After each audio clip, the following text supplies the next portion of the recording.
সাবধান মা। বস। উফ মা, আমি ঠিক আছি, একদম ঠিক আছি। প্লিজ তুমি এরকম করো না। সে তো বুঝতেই পারছি কত ঠিক আছিস। চুপটি করে 1 সপ্তাহ বাড়িতে বসবি। শরীরটা ঠিক হলে তারপরে বাইরে বেরোনো, কেমন? কিচ্ছু বলবি না, একটাও কথা। তোমার কি মাথা খারাপ হয়ে গেছে নাকি? 1 সপ্তাহ বাড়িতে বসে থাকলে কি করে হবে আমার? মা, বাপি, আমি গুরুজির কাছে যাব, আসছি। মা, আসছি। মেঘ, আমাকে দেখতে পাসনি মনে হচ্ছে। আমি যে এতদিন পর হসপিটাল থেকে বাড়ি ফিরলাম। কেন দেখতে পাবো না? না, গুরুজির কাছে যাওয়ার খুব টান দেখছি, তাই। হ্যাঁ, তা তো আছেই দিদিভাই। আর দিদিভাই, তুই এঘরে তুমি পা রাখবে না, একেবারে ঢুকবে না তুমি এঘরে। মানে ওর সঙ্গে এভাবে কথা বলছো কেন? বুঝতে পারছো না কেন এরকম ব্যবহার করছি? অনিন্দ, আমার ভাবতে লজ্জা করছে যে ও আমার মেয়ে। লজ্জার কারণ? কারণ জিজ্ঞেস করছো? হ্যাঁ, কি করেছো সবকিছু জেনে শুনে তারপরেও তুমি আমাকে কারণ জিজ্ঞেস করছো? মা, বাপি কি জানে সেটা আমি জানি না, কিন্তু আমি তোমার থেকে জানতে চাইছি যে তুমি গত 3 দিন ধরে আমার সঙ্গে এরকম বিহেভ কেন করছো। আচ্ছা, আমি কি করেছি সেটা তো বলো। কি করেছো তুমি? কি করেছো? ন্যাকা, কিচ্ছু জানো না। আমি তো ভেবেছিলাম তোমার বাপি তোমাকে সব কথা বলেছে, তার সঙ্গে এটাও বলেছে। ও, এখন দেখছি তুমি বলনি। বলবে কি করে? আসলে ওই কথাগুলো বলতে গিয়ে লজ্জায় বাক্কিরুদ্ধ হয়ে গেছে তো বাপি। মা, আমি তোমার পায়ে পড়ছি, তুমি আমাকে বলো আমি কি অপরাধ করেছি। কি অপরাধ করেছিস? নিজের বড় দিদিকে মারতে গেছিলি, প্রাণে মারতে গেছিলি।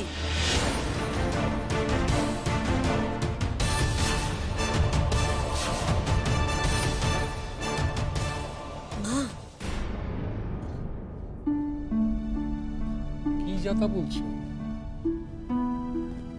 ও ময়ূরীকে মারতে গিয়েছিল,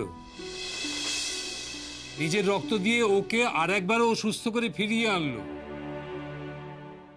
এত কিছু করার পর ও যে নিঃশব্দে রক্ত দিয়ে ফিরিয়ে এনেছে তার জন্য তুমি কৃতজ্ঞ হও, ও কৃতজ্ঞ হোক। আর দয়া করে ময়ূরীর মিথ্যেগুলো বিশ্বাস করা বন্ধ করো। তোমাকে একটা কথা বলি, ময়ূরী এই পৃথিবীতে যাকে যাই বলুক, আমাকে কোনোদিনও মিথ্যা কথা বলবে না। মা, দিদিভাই কি বলেছে তোমাকে? তোমার কীর্তিটা ফাঁস করে দিয়েছে। তুমি ওকে দিয়ে কতগুলো মিথ্যে কথা বলিয়েছো। তুমি মানুষ না, তুমি একটা পাষণ্ড। মধুমিতা, আর একটাও বাজে কথা তুমি বলবে না, একটাও না, একদম না। ময়ূরীর এই আষাঢ়ে গল্পগুলো বিশ্বাস করা তুমি বন্ধ করো। ওকে একটা সুস্থ স্বাভাবিক জীবনে ফিরিয়ে আনার চেষ্টা করো তুমি। ভেবে তো ছিলাম যে এত কিছুর পরে ওই মিথ্যের জগৎ থেকে ও বেরিয়ে আসবে, বেরিয়ে এসে একটা সুস্থ সৎ জীবন যাপন করবে। কিন্তু তোমার ওর এই মিথ্যে গল্পগুলোকে বিশ্বাস করাটা ওর ফেরার রাস্তাটা বন্ধ করে দিচ্ছে। বুঝলাম, দিদিভাই আবার মায়ের মন ঘুরিয়ে দিয়েছে। আমি আর কিচ্ছু করব না, যা হচ্ছে হোক। জানো তুমি, তোমার লজ্জা করছে না? তোমার গুণধর ছোট মেয়ে তার নিজের স্বার্থ সিদ্ধির জন্য তোমার বড় মেয়েকে, নিজের দিদিকে কিভাবে ব্যবহার করেছে তুমি শোনোনি? ময়ূরীর কথাগুলো শোনোনি তুমি? শুনেছি, শুনেছি। আর সেগুলো যে মিথ্যে সেটা বোঝার মতো সাধারণ বুদ্ধিটুকু আমার আছে। এই কথাগুলো যে সমস্ত মিথ্যে কথা, এটা সাধারণ কাণ্ডজ্ঞান থাকলে সেটা বোঝা যায়। কিন্তু দুর্ভাগ্যবশত জন্মাবার পর থেকে সেই কাণ্ডজ্ঞান বস্তুটি তোমার লোপ পেয়েছে। আচ্ছা, ময়ূরী কেন মিথ্যে বলতে যাবে? কি দরকার পড়েছে তার? তুমি জানো না, তুমি জানো না কি দরকার পড়েছে। ভাবি, তুমি কোনোদিন আমাকে বিশ্বাস করবে না? না, করতে চাই। তুমি বিশ্বাস করো, আমি তোমাকে বিশ্বাস করতে চাই, কিন্তু আমি এমনই দুর্ভাগা বাবা সেটা আমি করতে পারি না। আর তোমাকে যে ওই ভয়ানক অন্যায়ের অপরাধের জগৎ থেকে টেনে বার করব সেটাও করতে পারি না। এমন ভাবে কথা বলছো যেন মনে হচ্ছে তোমার ছোট মেয়ে মেঘ একবারে ধোয়া তুলসী পাতা। মিথ্যে কথা বলেন না, অন্যায় করতেই পারেন না, তাই তো? না, করে না, করে না। যদি আমি আজও সেই কথা বলতে পারি। যে রক্ত দেবার ব্যাপারে দিদিকে ব্ল্যাকমেল করে সে ধোয়া তুলসী পাতা? এমন ভাবে দিদিকে দিয়ে মিথ্যে কথা বলিয়েছে যে দিদিটা সকলের চোখে ছোট হয়ে গেছে। ছি ছি ছি ছি ছি, এই মেয়েকে নিয়ে তুমি আমার গর্ব করো। মা প্লিজ তুমি এত এক্সাইটেড হয়েও না। ভাবি যে আমাকে কোনোদিন বিশ্বাস করবে না সেটা তো আমি বুঝতেই পারছি।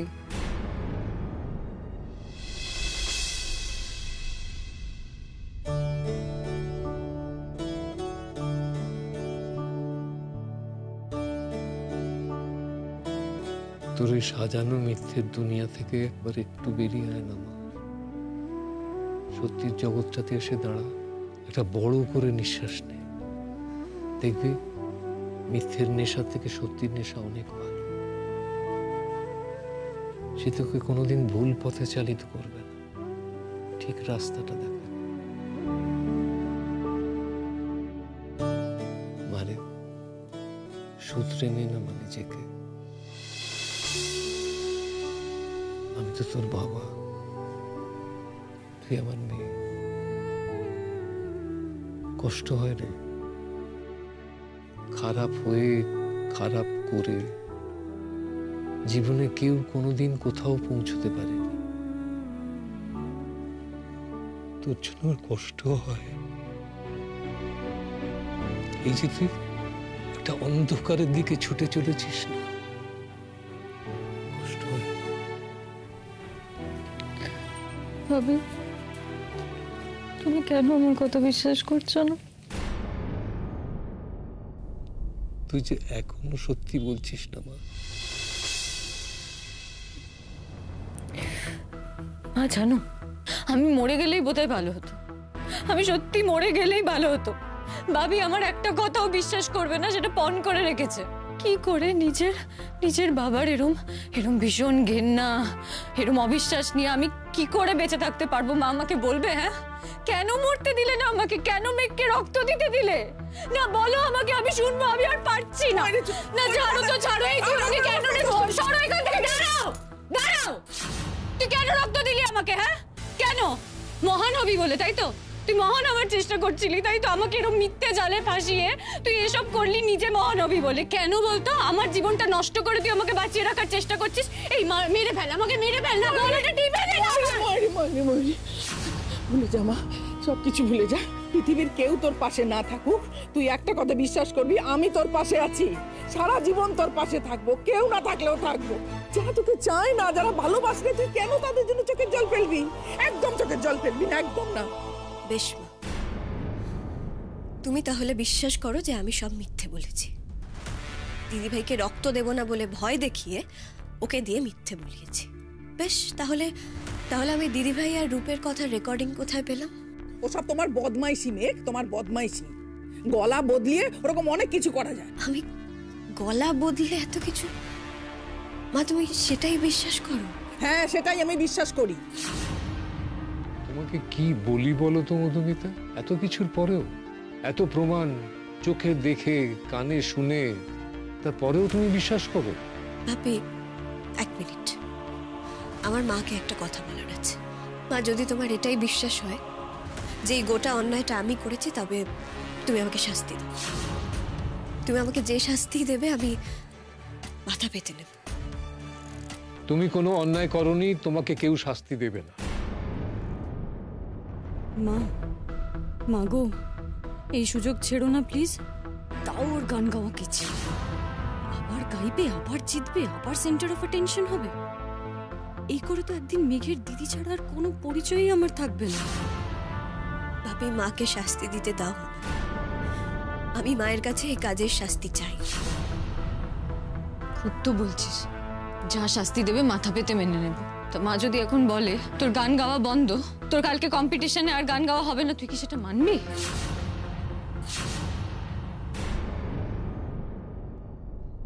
মানবো। মা, তুমি কি আমাকে সেই শাস্তি দেবে? ন্যাকামি করো না। শাস্তি দাও, শাস্তি দাও। যাও, তুমি যে চুলোয় যাচ্ছিলে সে চুলোয় যাও, তোমার গুরুজির কাছে যাও। যাও। ও মা, এই সুযোগটা তুমি নিলে না? যাবো না, কোনো চুলোয় আমি যাব না। তোমার যখন মনে হয়েছে যে এই সাংঘাতিক কাজটা আমি করেছি, তবে শাস্তি তো তোমাকে দিতেই হবে।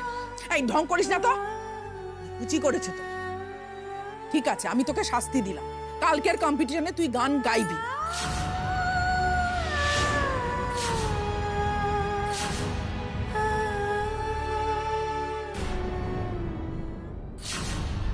মা গো মা, তোমাকে হাজারটা চুমু।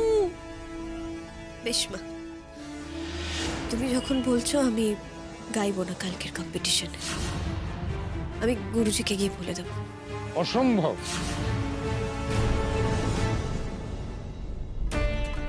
কালকে তুমি পার্টিসিপেট করবে। আমি পারবো না বাপি, আমি মাকে কথা দিয়েছি আমি মায়ের দেওয়া শাস্তি মানবো। আর আমি বলছি তুমি গাইবে।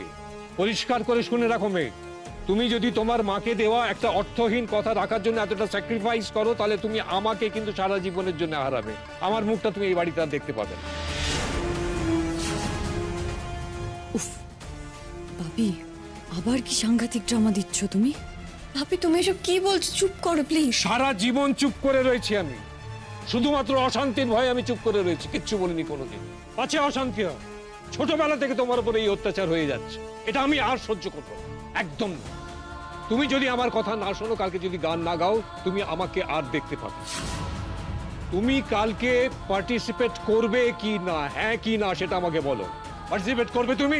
না বাপি না, প্লিজ না। অনেক অন্যায় হয়েছে তোমার উপর, আমি থাকতে আর সেটা হতে দেবো। এইবার তুমি বলো, তুমি পার্টিসিপেট করবে না করবে?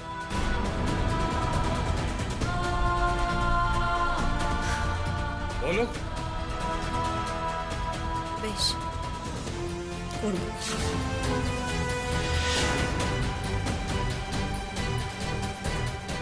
আই এম সরি, আমি তোমাকে দেওয়া কথা ফিরিয়ে নিলাম। পাপিকে আমি হারাতে পারবো না। আমি কাল গাইব।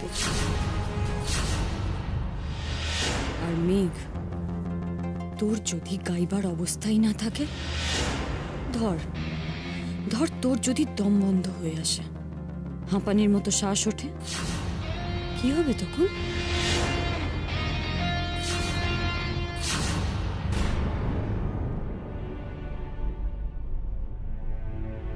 নীল, কেন তুমি এভাবে আমার জীবনটা তছনছ করে দিলে নীল? তুমি যদি না আসতে আমার জীবনে সবকিছু এত জটিল হয়ে যেত না। আমি যে এই দারুণ অশান্তিতে আছি এটা কি তুমি জানো? এমন এমন কেন করলে নীল, যে আমি তোমাকে আমার জীবনে আর ভাবতেও ভয় পাচ্ছি?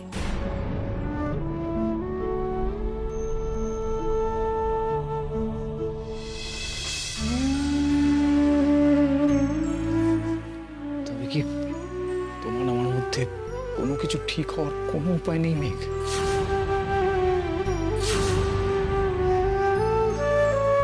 নীল, নীল, নীল, নীল কি এখানে এসেছে? ওকে আমার সঙ্গে দেখা করতে? না না, কি ভাবছি দূর। নীল, এদিকে এদিকে।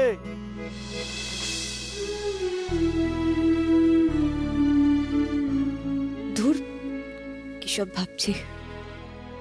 নীলের কেন আমাকে দেখতে ইচ্ছে করবে? আমারও কি করে নাকি?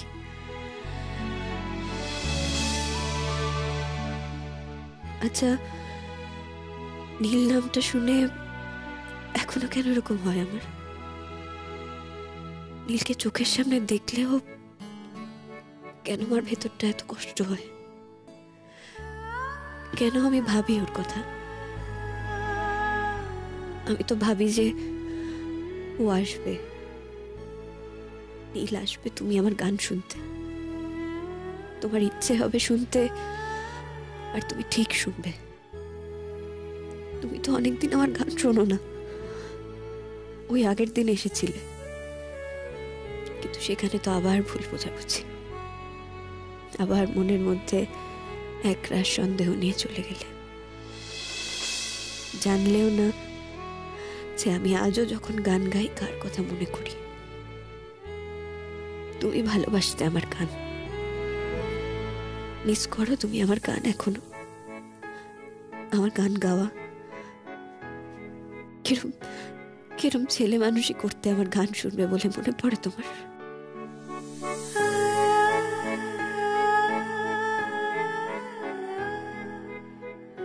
অনেক হয়েছে, এবার ওঠো।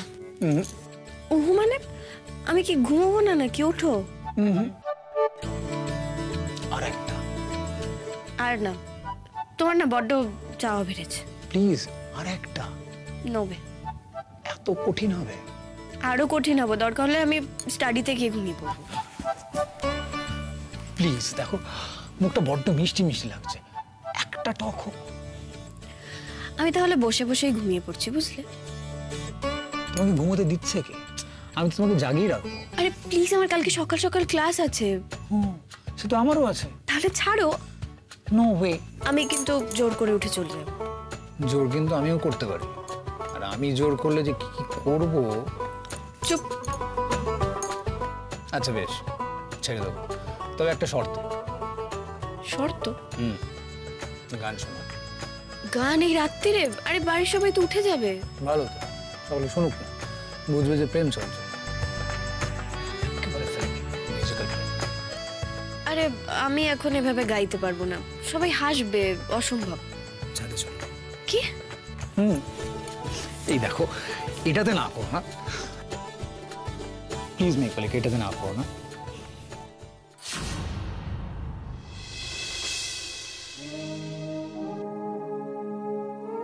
হ্যালো,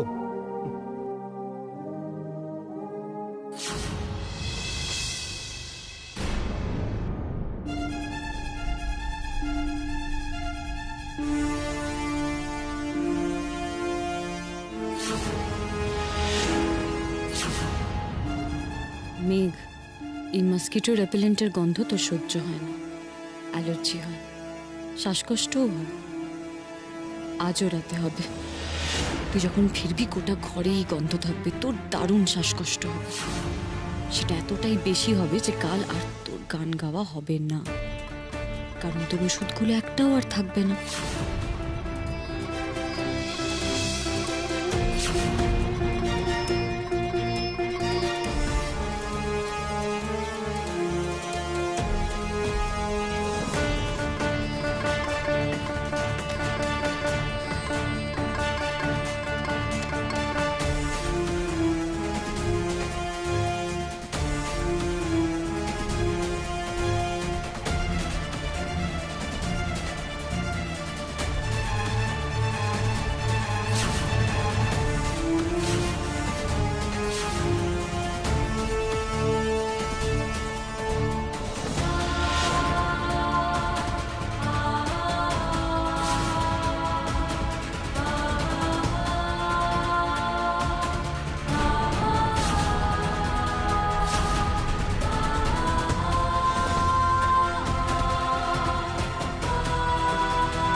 আমাকে তুই বুদ্ধিতে হারানোর চেষ্টা করেছিস মেঘ, শাস্তি তো তোকে পেতেই হবে।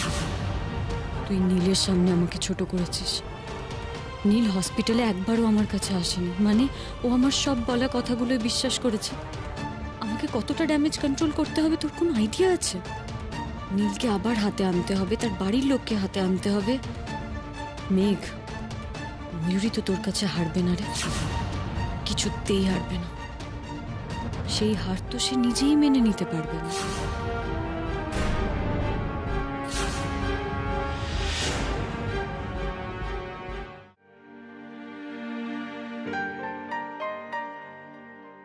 মেঘ, মেঘ সকাল থেকে মুখ ভার কেন?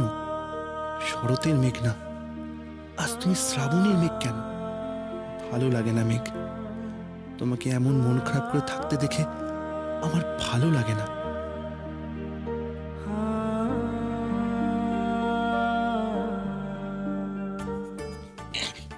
বাবা, দিয়েছি, চমকে দিচ্ছি তোমাকে। হ্যাঁ, এরকম কে করে? আমার যদি এক্ষুনি হার্ট অ্যাটাক হয়ে যেত? হলেই হলো, অত সহজ? তোমার হার্টকে কেউ অ্যাটাক করতে আসলে খ্যাচাং ফু করে দেবো। আচ্ছা, গুরুজি তোমাকে জল খাবার খেতে ডাকলেন, গেলে না কেন? খিদে নেই। তোমার কি হয়েছে বলো তো? তখন তুমি রাস্তা দিয়ে অন্যমনস্কভাবে হাঁটছিলে, এখন এখানে চুপচাপ বসে আছো, কিছু ভাবছো। মেঘ, তুমি কি কম্পিটিশন নিয়ে প্রেশারে আছো? ধুর, তাহলে কার কথা ভাবছো? কারণ না। ফোঁস করে দীর্ঘশ্বাস ফেলছো আর বলছো কারো কথা ভাবছো না। আচ্ছা মেঘ, আমাকে একটা কথা বলো তো, আমি কে? তুমি আবার কে? তুমি জিষ্ণু, আর গুরুজির কথায় শাখা মৃগ। উফ, সেটা তো দুনিয়ার কাছে। আমি তোমার কে? তোমার আমার সম্পর্কটা কি?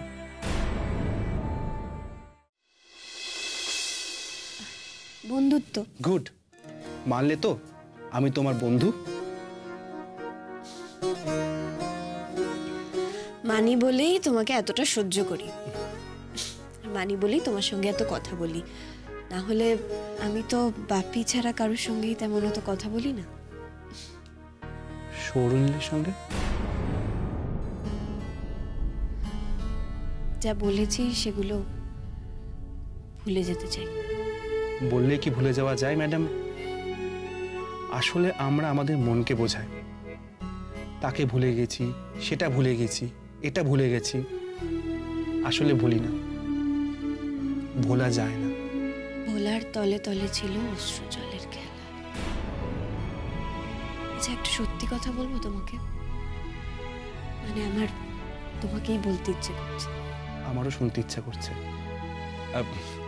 গুরুজি, জল খাবার খেয়ে আসার আগে আমাদের না আড্ডাটা সেরে ফেলতে হবে। বলো বলো বলো, তুমি বলো। নীলের কথাই ভাবছিলাম।